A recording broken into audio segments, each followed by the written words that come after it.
The vintage clown suit. My face felt tight, not just from the thick, painted makeup, but like my skin itself was being stretched too far. I was trapped inside this horrible, stiff, vintage clown costume, and every second, I felt less like me and more like whatever it was that wore me. The party wasn't laughing anymore. The screams were real now. Shock, panic. I was standing over a guy named Mike, his hand bleeding from a deep cut. I hadn't meant to hurt him, but the oversized glove on my right hand had moved on its own, striking him with a broken bottle. I tried to apologize, but when I opened my mouth, only a high-pitched squeak came out, the sound of the fake flower on my chest. I looked down at the clown suit's torso. Its painted smile, thick with rough stitching, seemed to pull itself wider, the thread straining. Then, the suit forced my head down. The painted clown mask pressed hard against my face. My jaw clicked. My lips stretched. The fixed smile on the mask became mine. Wide, unnatural, and alive. And in that horrible grin, I knew it wasn't done. Whatever it planned next, it would be unforgivable. My name's Casey. Like most college students, I was broke. Halloween was huge at my university, and I needed something scary and cheap. I found an antique shop in the old district called the Collector's Dust. It was full of forgotten junk, but in the back, hanging from a rusted hook, was the perfect costume. A yellow and red checkered clown suit with oversized buttons, floppy shoes, and a plastic mask with an empty smile. It only cost $20. The moment I lifted it, it felt wrong. Damp, heavy, and it smelled like rust, old makeup, and something sickly sweet, like stale circus peanuts. The shop owner, a small woman with quiet eyes, whispered as I paid, "Be careful, dear. It loves to play." I laughed it off. By Halloween night, the smell hadn't faded. The satin felt stiff, almost crusted. The buttons dragged like weights. I struggled into the costume, pulled on the red wig, and fitted the mask over my face. It pinched and gave me tunnel vision, but in the mirror, I looked terrifying. Perfect. I had no idea I'd just put on something that could think. The party was packed. Everyone kept saying my costume looked too real. I grabbed a soda from a cooler, but as I raised it to my mask, my hand locked up. My arm moved on its own, spinning me towards Sarah, the host, anxious about her furniture. Before I could react, my hand grabbed the can, shook it violently, and sprayed soda all over her face. The music stopped. The room went silent. Sarah started crying. I wanted to scream I didn't do it, but my lips wouldn't move. Then the suit made me stomp my oversized shoe into a bowl of dip, splattering food across the table. I finally wrestled control back, dropping the can. My hands trembled. The smell of rust and peanuts grew stronger, dizzying. The painted smile on the suit seemed wider, mocking. It had enjoyed that. I ran to the bathroom and locked the door. My breathing was ragged. I clawed for the zipper in the back. Nothing. It wouldn't budge. I yanked harder. The fabric didn't even tear. I reached for the padded collar. It was stitched shut with thick industrial thread. Then came the real horror, the mask. I tried to peel it off, but it wouldn't move. It felt melted to my skin. I pulled until my eyes watered. Nothing. I looked in the mirror. The reflection was a nightmare, a painted, empty grin, and my own eyes wide and wet behind the cutouts, trapped. Then my hands moved again, not by choice. The gloved fingers stroked the mask surface, and a deep, muffled giggle came from inside the fabric. Low, breathy, inhuman. The suit knew I was trapped, and it was laughing. I burst from the bathroom, desperate for help. That's when the suit began to tighten. The once baggy satin pulled taut, crushing my chest. The sleeves squeezed my arms like iron bands. The collar constricted around my neck, choking me. I gasped, stumbling through the crowd as voices warped and faded, like I was underwater. The suit moved my limbs again, jerky, puppet-like. I was walking stiffly, not like a person but like a machine on strings. Then my hand reached into the clown's pocket and found something cold. I didn't want to look, but the suit forced me. A rusty box cutter, blade extended. The pressure grew unbearable, forcing my mechanical steps toward Mike, the guy whose hand I'd already cut. I tried to fight, to stop the movement, but the suit had complete control. My body was its plaything, and I was just along for the horror. Mike's eyes widened as I shuffled closer, the box cutter trembling in my gloved hand. I tried to scream, to beg him to run, but my throat was locked in that crushing collar. I slammed myself against a wall, the impact jarring the suit just enough for me to fight back. I swung my right arm, the one holding the blade, against the brick fireplace again and again until I felt the blade snap. The broken metal clattered to the floor. The suit froze. The pressure vanished. I collapsed, gasping, the heavy satin falling limp around me. The giggling stopped. 3 friends rushed over. They used scissors and a metal file to tear the costume off piece by piece. The zipper was fused. The collar threads were thick as wire. The mask had to be cut away from my face. It peeled off with a sound like ripping tape. I could finally breathe. The air was sharp, clean, unreal. We stuffed the ruined costume into a trash bag and burned it in the yard. The fire was wild, crackling with a smell of sweet rotten rust. As the satin blackened, the faint sound of laughter rose from the flames, then died. I thought that was the end. The next morning, I was washing my face when I saw it. A faint, circular red ring around my mouth, as if the suit's painted smile had branded itself into my skin. It didn't wash off. It never has. Later that day, I saw the news. The collector's dust had burned to the ground overnight. Total loss. The fire started in the back room, right where the costume had been hanging. No one was injured. The owner was found outside, unharmed, staring silently at the flames. She told reporters only one thing before the cameras cut away. I told him, it loves to play. And that, my friends, was the vintage clown suit. If you ever find something that looks too perfect in an old shop, especially if it smells like rust and peanuts, leave it there, because some things aren't just costumes. They're waiting for someone to wear them again.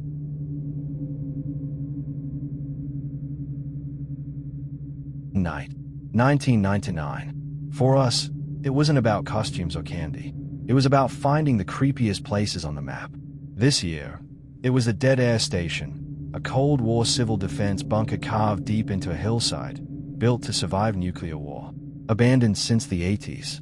My name's Ben. My friends, Maya, Chloe, and Sam, wanted to do something Samhain specific.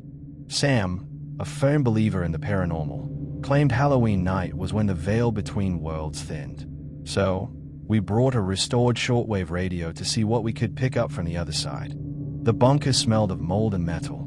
We set up in the old broadcast room, connected the antenna through a vent, and killed our lights. The only glow came from the soft green dial of the radio.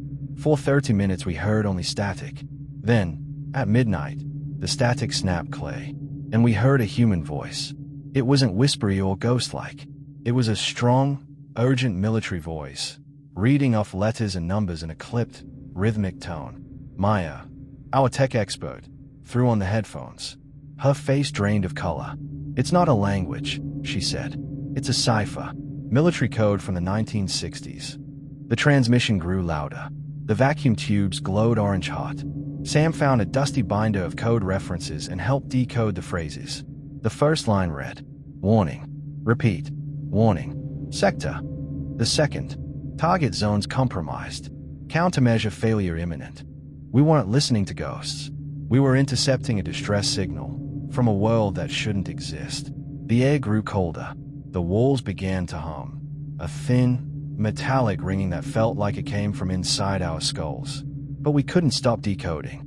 Every phrase made the picture clearer. After nearly an hour, we pieced together a chilling message. It listed coordinates, including our own location, and referenced global powers we didn't recognize. The map didn't match our world. It described a reality where the Cold War had never ended, where nuclear retaliation protocols were live. Their world was collapsing under a code name, Project Chimera. The last translation froze us. Chimera launch window open. Seek shelter. Repeat, seek shelter. The bunker filled with heat. The radio's casing sizzled. Then the speaker's voice began to break, distorted by panic. Launch imminent. This is not a drill. All units. The transmission ended in a single, violent tone. Beep, beep, beep. That was when Sam noticed the old digital timer built into the wall. It flickered to life, glowing red through years of dust. 5 minutes. We yanked the radio's power cord, but the beeping didn't stop. The sound was now pulsing from the bunker walls, echoing down the tunnel. Maya shouted, "It's synced." The timer's connected to the broadcast. We bolted to the heavy steel door with lock behind us. Sam threw the latch, and we grabbed the cold metal wheel. It wouldn't move. The air pressure shifted. The door began to pull inward, bending with deep metallic groans, as if something enormous was dragging it from the outside. Chloe screamed, "It's not something trying to get in. It's trying to get out." The counter hit 2 minutes. The beeping sped up. The concrete wall started to flex and tremble. The final transmission returned. One last, broken message through the crackling static. "Shelter breach. Cross-containment. Fail. Goodbye." Then the voice gave way to a metallic scream, long and sharp, before cutting to total silence. With seconds left, we turned to the only other exit, the ventilation shaft we'd use for the antenna wire. Maya ripped the cord free and shined her light upward. We climbed. The shaft was narrow, rusted, and slick with condensation. Below, the bunker was folding inward on itself, the air warping like heat haze. Sam was the last one through when the counter hit 5 seconds. We pulled him out, and the hatch slammed shut beneath us. Midnight. No explosion. No sound. The world around us rippled like the air over asphalt. The trees shimmered green, and the entire hillside gave off a low, bone-deep vibration. Then, nothing. Total, impossible stillness. We stayed down at the hill. The bunker's entrance was sealed, completely silent. None of us spoke on the way home. We didn't report it, didn't tell anyone. But the next morning, the local news covered a micro-earthquake that struck just after midnight. The epicenter, right where the dead air station had been. The rescue team said the steel door was intact, but warped inward. The center stretched thin like taffy, as though something had tried to suck it into the earth. We later realized what must have happened. The veil on Halloween night wasn't between life and death. It was between realities. Somewhere out there, a world ended under Project Chimera, and through a flicker of broken frequency, its last signal bled into ours. We didn't just hear their warning. We almost became part of it. We never touched a shortwave radio again.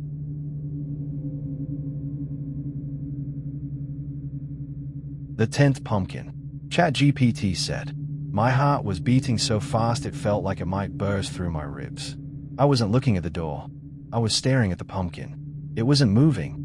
Not exactly. But as the slow, dry shuffle from outside grew closer, the 10th pumpkin on our porch, the one that shouldn't have existed, began to glow. The candlelight pulsed like a heartbeat, yellow-orange and sickly. We were crouched in the darkened living room, peering through the lace curtain. My husband, Henry, had his hand over my mouth. The light revealed a black, glistening trail across the yard, like a slug's path, but thicker, more viscous, leading straight from the forest to our porch. Then, the pumpkin began to weep. A dark, syrupy liquid oozed from its crudely carved mouth, smelling of rotten pennies. Henry whispered, "It's calling it." The shuffling stopped at the door. The oak groaned inward, like something heavy pressed against it. Then a cold, dry wind seeped through the cracks, smelling of decay.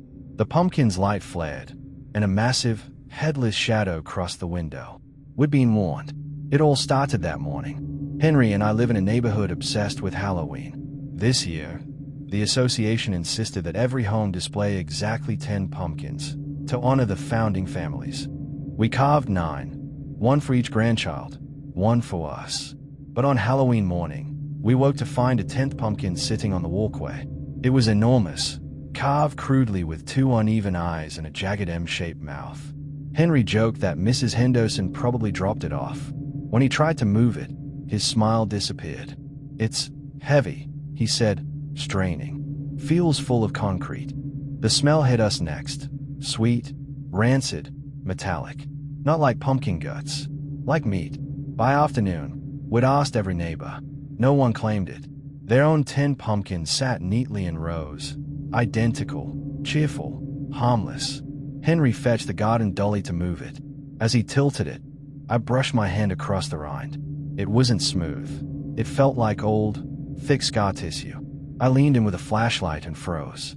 Inside the carved mouth, the rind wasn't fibrous. It looked like layers of raw tissue, wet, red, and faintly pulsing. The edges of the carving were healing. I screamed.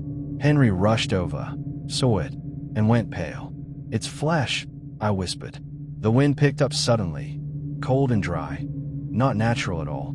2 of our smaller pumpkins toppled over, and the air seemed to vibrate. The forest behind the houses was unnaturally still, darker than before. It felt like the pumpkin was calling something. We decided to get rid of it.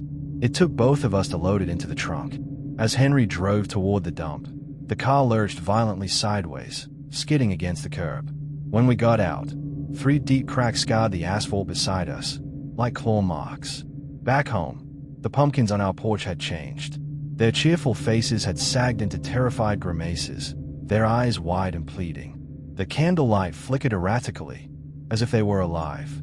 Whatever this thing was, it was infecting the rest. We drove faster, but the air inside the car thickened with that cloying, sweet rut. As we passed the tree line, the car jerked again. Something invisible struck it from the woods. Henry slammed the brakes. "It doesn't want to leave," I said. He didn't argue. We turned around. By the time we rolled it back onto the porch, it was 11:30 p.m. The pumpkin was leaking a steady black syrup. Then came the sound. From the forest.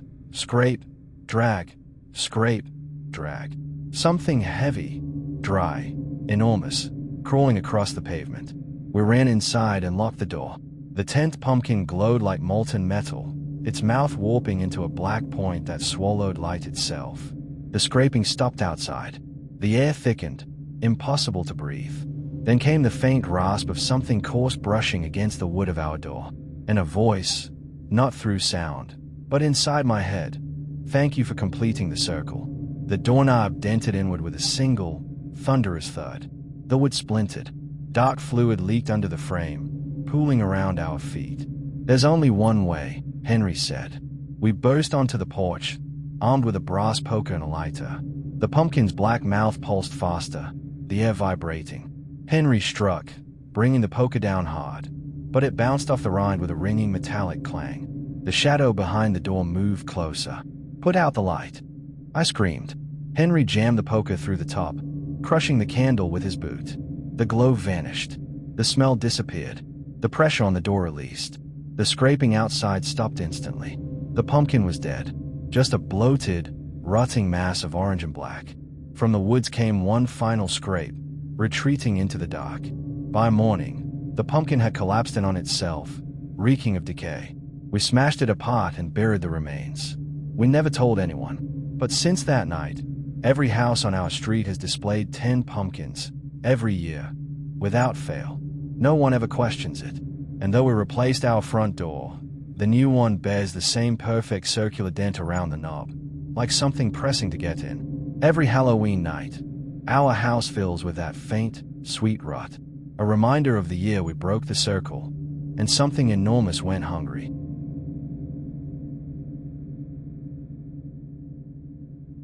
The blood circle board.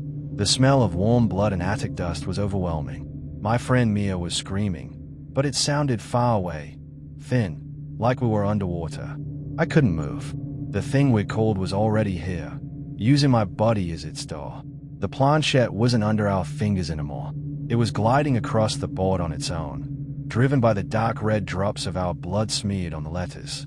It wasn't spelling words. It was spinning, fast, carving a perfect, furious circle around yes and no. Then I felt it, a freezing pull at the small cut on my wrist. The skin puckered, turned black. Something was drawing the warmth straight out of my vein. The board didn't want answers. It wanted energy. From the dark corner of the attic came a dry, raspy whisper. "Mine now." The planchette stopped moving. It flipped over, its tiny glass lens cracking. From that crack, a drop of thick, black fluid fell onto my hand. It hissed, burned, and left a perfect, round scar. I knew the entity had followed the circle out of the board and into the room. "My name's Chloe. Every Halloween, my friends Mia and Liam and I hunted for the real thing. Haunted houses, ghost rituals, anything that promised more than cheap scares. That year, we wanted something authentic. We found an old spirit board and decided to use it differently. We didn't just touch it. We offered blood. The attic we found was perfect, dusty, silent, forgotten. We set up a single candle on the board, its varnish cracked and yellow with age. Liam tried to act confident. "We each give a drop," he said. "It'll help them cross." Mia hesitated, whispering, "It feels wrong." "It's just Halloween," I said. "It's just a story." We pricked our fingers with a sterile lancet and let small drops fall across the letters OUIJA. The candle flickered. The air went still. I asked, "Is there anyone here who wishes to speak with us?" Nothing. Then a vibration ran through the wood, deep and electric. The planchette didn't move at first. It shook, buzzing beneath our fingertips. The candlelight stuttered wildly, shadows bending across the ceiling. Then the planchette flew to goodbye. Liam laughed shakily. "Guess it's done." But it didn't stop. It slammed into the word, snapped back to center, and started moving fast. So fast none of us could follow the letters. It spelled one word, fools. The planchette froze, trembling, then slid to a corner where Mia's blood had pooled, on the letter H. I asked, "Is that your name?" The planchette darted back to the blood on H, circled it, then scraped across the numbers, 1-9-8-6. Mia whispered, "That's when this house was abandoned." The drop of blood on H vanished into the wood with a sharp click. The letter turned permanently dark, like the varnish had swallowed it. We tried to lift our hands, but we couldn't. Our fingers were stuck, glued by something that wasn't sticky before. The planchette moved again, slowly, deliberately. It spelled two words, "Need more." "More of what?" I asked. It slid to the number 1, then to the image of the sun. Liam's voice cracked. "It wants blood. Life." He tried to pull free. The sound that came was wet, awful, a ripping noise as his skin tore from the plastic. His fingertip left a streak of blood on the planchette. Mia screamed and stood up, but the planchette snapped against the wood like something alive, spelling one word, "Stay." The candle roared to life, burning 3 times higher. The attic filled with a thick, choking stench of scorched flesh. The air vibrated with pressure. I knew what it wanted. "We give it what it wants," I said. "Then we break the circle." My hand was shaking as I grabbed the lancet and cut deeper this time. A fat, dark drop of blood fell onto the letter H. The blood didn't soak in. It spun, twisting in place like a tiny vortex, drawing the candlelight toward it. Then, slowly, a new symbol appeared on the board. Not written, but bleeding up from the wood itself. A spiral of red, ancient and wrong, wet and pulsing. The whisper came again, closer now, almost behind my ear. Now, the door, the small attic hatch, the one that hadn't moved in decades, began to rattle violently. Something on the other side was trying to come through. "Break the circle." Liam yelled. The planchette was stuck, spinning in the blood vortex. The candle's flame bent sideways toward it, feeding it. I ripped my hand free, skin tearing. I grabbed the candle and slammed it down onto the board. The flame met the spinning blood, and the board exploded in a burst of green-yellow fire that lit the attic like a flashbang. The planchette flew across the room and shattered against the wall. The rattling on the hatch stopped instantly. Then came one last dull, hollow thud, like a giant hand pressing from the other side. When the smoke cleared, the board was nothing but blackened ash. The air was silent, empty, and cold. We ran, stumbling down the stairs, through the front door, and into the freezing night. None of us ever went back. The next day, we were alive, but not fine. Liam couldn't stand the smell of blood ever again. It sent him into panic attacks. Mia couldn't go near attics or small spaces. And me? I still have the scar. A perfect, round mark on the back of my hand, where that first drop of black fluid burned me. It doesn't hurt, but every Halloween, the air around it turns bitterly cold. And sometimes, when the night is completely still, I can hear the faint scrape of wood dragging against wood. Like something, somewhere, is still searching for its way through.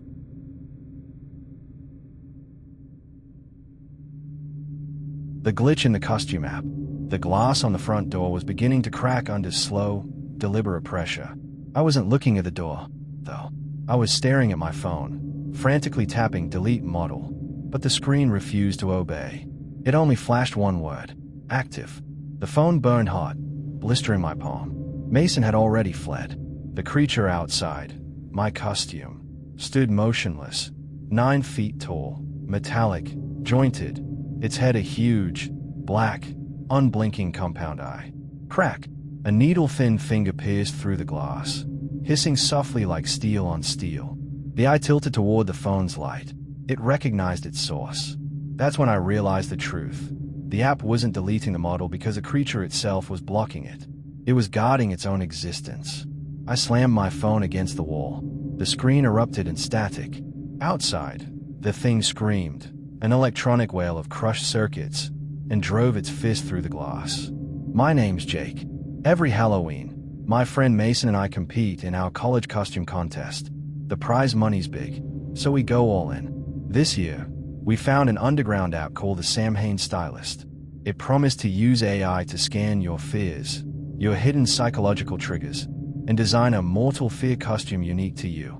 The app demanded full access, MIC, camera, contacts, even sleep data. It claimed it needed to monitor unconscious reactions for 24 hours. Creepy, yeah, but the prize was tempting. We both paid the $50. Mason's design was unsettling but harmless, a twisted old war hero. Mine was titled simply The Perfect Fae. The image made me sick to my stomach.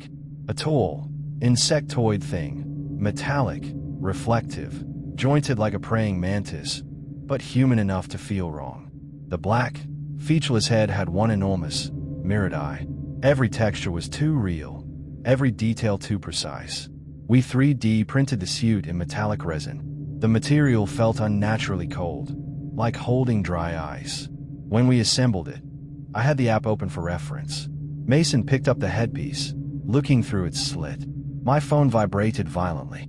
The app screen glitched, showing not the model, but a photo taken through the headpiece's camera. It was a close-up of Mason's terrified eye. A message appeared beneath it. Activation sequence initiated. Mason screamed and dropped the headpiece. The model returned, now with a red timer overlay. 3 hours 45 minutes and 12 seconds. It's counting down, Mason said. But to what? I tried to delete the app. It buzzed and displayed, error, core asset linked. We tried to burn a scrap of the resin. It didn't melt. It turned instantly to black ash and smelled like ozone. Whatever this thing was, it wasn't normal plastic. It was alive. Hours later, with the countdown still ticking, we dragged the assembled costume into my backyard shed. We locked it up with a steel padlock, praying that containment would stop whatever was happening. Inside, I tried to factory reset my phone. As the reset began, the app sent a text alert, system failure imminent, returning to model status. The reset froze. The app reopened by itself, this time showing a live feed from the shed's interior. The suit stood perfectly still. Then, it moved. One long, jointed arm lifted and brushed the inside of the door. The app zoomed in. A text line appeared, requesting permission. Release. There were 2 buttons, grant or deny. I slammed deny. The arm dropped. The screen flickered, and a new message appeared on my lock screen. Failure to comply. Recalibrating. We knew it wasn't over. The timer reached 0 at exactly 11:59 p.m. My phone vibrated with one final message. Model released. Seeking host. We ran to the window. The shed door was wide open, the padlock twisted like paper. The creature was gone. We locked every door, every window. Then came the sound. Slow, deliberate, metallic scraping around the house. It wasn't stomping or clawing. It was searching. Scrape, scrape, scrape. The sound stopped by the front door. Then, soft grinding. It wasn't breaking in. It was dismantling the lock, screw by screw. The phone lit up again. The screen was now pure black with a single, blinking red phrase. The costume must be worn. I am you. Mason lost it. He bolted through the back door into the dark. I didn't follow. Through the peephole, I saw the creature, taller than the frame, its huge black eye reflecting the phone's dim glow. One long finger pierced the lock gap, moving with surgical precision. The realization hit me. The creature was linked to the app. If I killed the phone, maybe I could kill it. I pressed and held the power button. The screen dimmed. 90%, 70%, 40%, and the creature began pushing harder, glass cracking like ice. Just as it punched through, the phone went dead. The thing froze. Its arm hung midair. Then, the entire body collapsed, metal turning to dry dust, scattering across the rug in a gust of cold wind. Silence. Mason never came back. No one found him. The next morning, I turned my phone on. The app was gone. I checked the App Store to report it. Only 10 downloads total. Mason and me among them. 8 others still active. But even now, the icon won't leave my home screen. A small, perfect black eye sits there, faintly pulsing once every Halloween night, like it's waiting for the signal to wake again.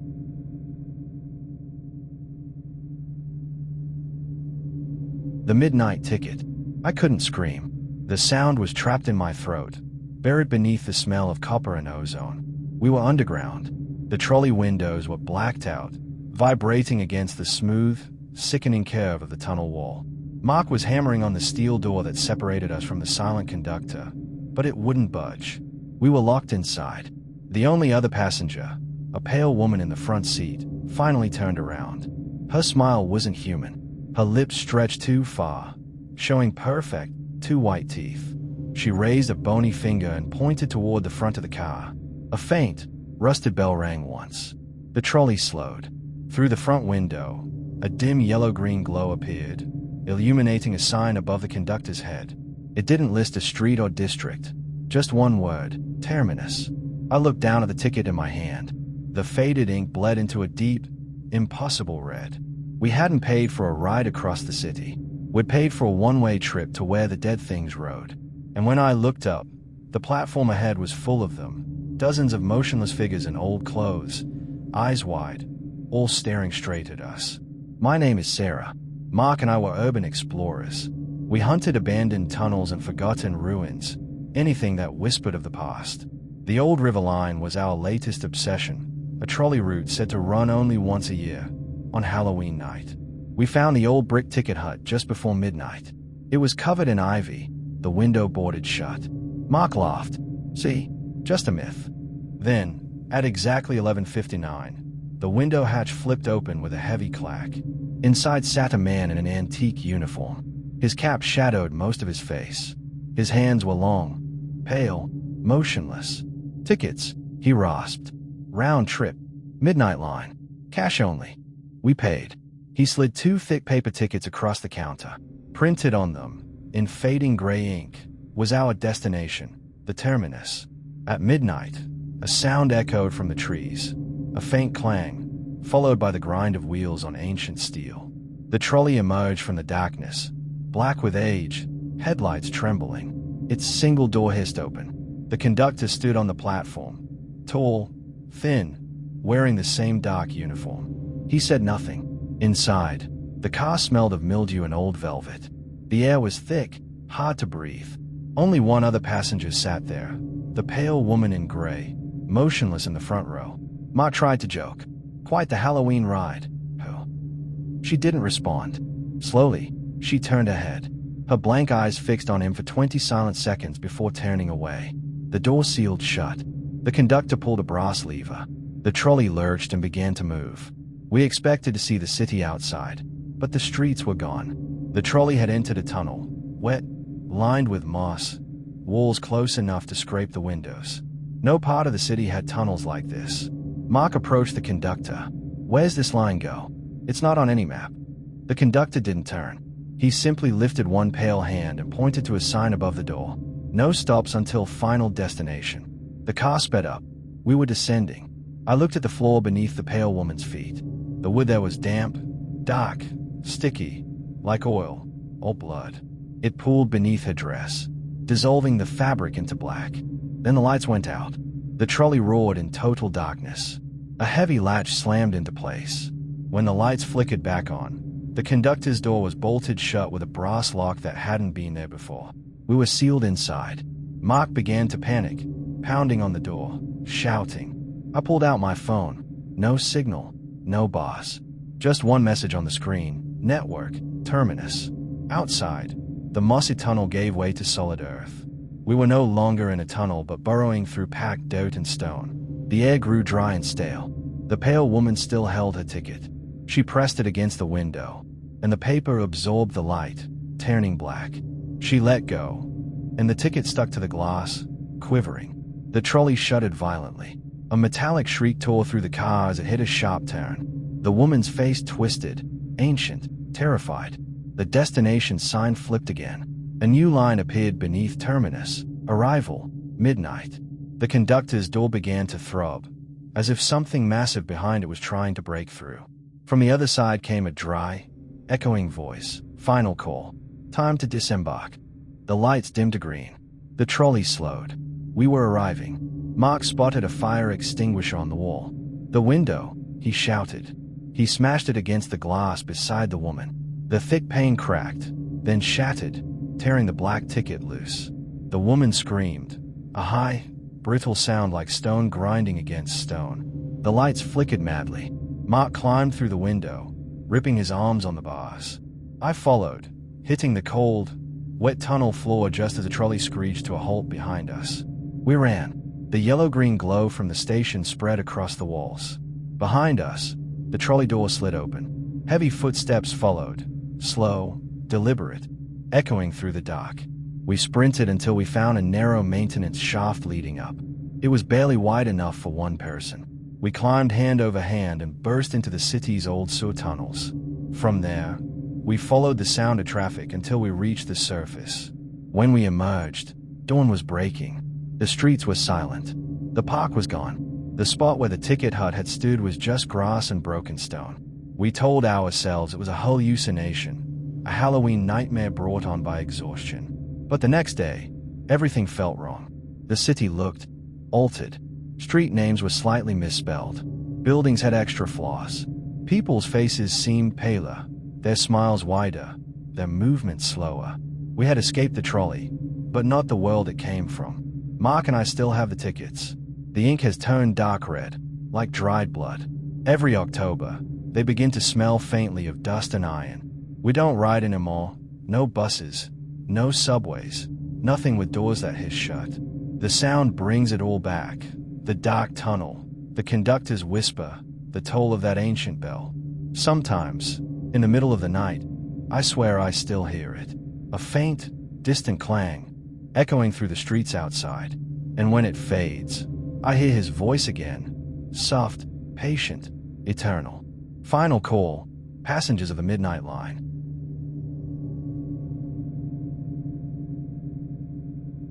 The Vels mirror. I was trapped in the tiny bathroom, my heart hammering. The thing in the antique mirror wasn't my friend Kai. It was something hungry, rutting, wrong. Kai was dressed in his zombie costume, but the reflection wasn't paint or latex. Its skin dripped in yellow clumps, its black teeth gleamed wetly, and its cloudy eyes stared right at me. Kai, oblivious, was texting. The reflection, however, raised a decomposing hand and waved, mocking, deliberate. The mirror rippled, oily and alive. A whisper came from deep behind the wall. "Help me." The reflection began to step forward, dragging the silver frame with it. "My name is Alex. Every Halloween, my roommates, Jenna and Kai, threw the biggest party in town. This year's highlight was an antique mirror we found in a dusty occult shop on the city's edge. The old woman running the place called it the Vels mirror. When I paid, she grabbed my wrist. "Samhain night," she rasped. "The veil is thin. This mirror doesn't show what you are. It shows what you pretend to be." We laughed it off. Back home, we set the mirror in the hallway. It was huge, its silver frame dark with age, its reflection oddly murky. Jenna dressed as a gothic witch, Kai as a zombie, and I as a hooded shadow figure. The party was loud, crowded, and bright, until it wasn't. Around 10:30, Kai stopped by the mirror to take a selfie. His real face was smiling, playful. His reflection's face, though, wasn't his. It was that of a centuries-old corpse. The wounds looked real, the eyes jaundiced and hollow. He didn't notice, but the reflection moved differently, following a girl in a cat costume with its yellow eyes as she passed. Minutes later, Jenna looked into the mirror and froze. "Alex," she whispered. "My reflection, its eyes aren't mine." I looked. Her reflection was regal and cruel, lips moving before hers did, whispering something dry and cold. "Free." We panicked. The mirror wasn't showing costumes. It was trapping them, feeding on the personas we'd become. We tried to move it, The frame burned with icy cold and wouldn't budge. Desperate, I grabbed a blanket and threw it over the glass. Instantly, the apartment dimmed. The music warped, lights flickered, and the air turned freezing. From under the blanket came scratching, slow, deep, deliberate. Then a long gasp. I peeked under the fabric. The reflection had become a storm of black smoke thrashing behind the glass. It pulsed once, and through the fog, I saw myself, the shadow figure, reaching toward me, its hand pressed against the glass, which rippled like dark water, leaving oily fingerprints that wouldn't fade. Then the power cut. The apartment fell silent, lit only by the faint, blue glow from the Vel's mirror. Panic spread. Guests scrambled for the exits. I couldn't move. My reflection, the faceless shadow, was staring directly at me. Its jaw opened far too wide, revealing a swirling void of darkness. A guttural roar rose from the glass, shaking the walls. The antique frame began to stretch, bending as something inside pushed to escape. In that unholy light, I saw her, the pale woman from the trolley story. She stood motionless beside my reflection, smiling faintly, her eyes full of recognition. The mirror wasn't a decoration. It was a door, and it was opening. I grabbed the fireplace poker. Jenna screamed, "Don't break it." But I swung. The glass exploded in a violent burst of light and icy wind. Shards flew, cutting through the air like frozen rain. Then, silence. The lights came back. The music restarted. Guests ran. The mirror was gone. Only the silver frame remained, warped and blackened. We threw it away that night, but something stayed with us. A shard of glass had embedded itself in Jenna's neck. Tiny, dark, impossible to remove. Doctors said it was harmless. But sometimes, when she speaks, her voice catches. And sometimes, without meaning to, we call her the wrong name. Not Jenna. Vels. When that happens, her eyes flash yellow, just for a second, and the room feels colder. And when the lights go out at night, I swear I can see her reflection still standing in the empty frame, smiling.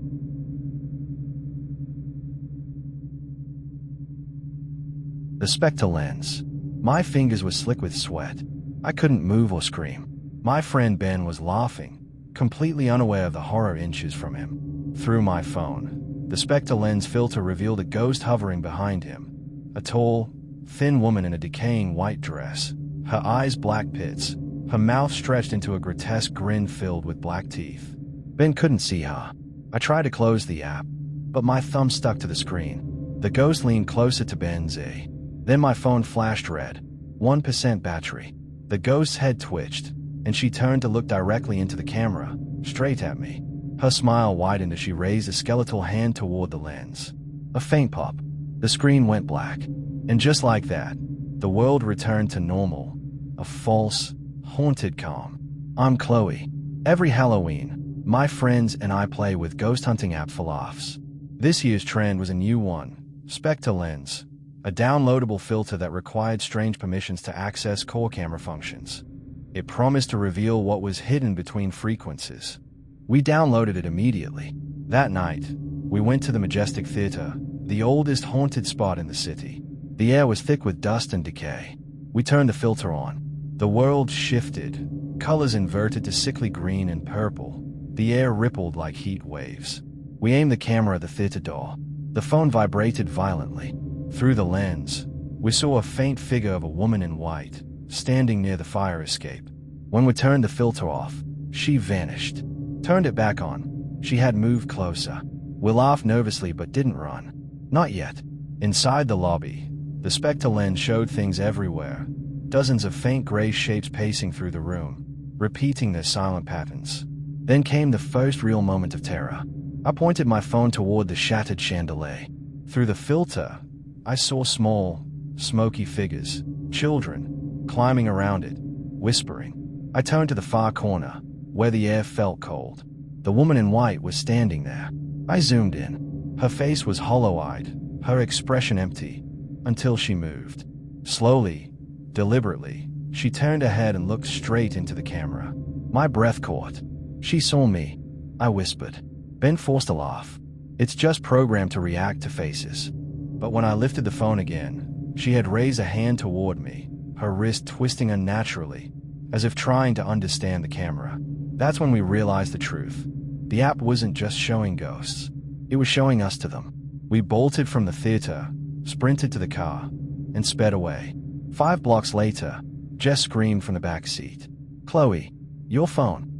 The Spectre lens had turned itself on again, screen flickering and vibrating in my lap. I pointed the camera back and froze.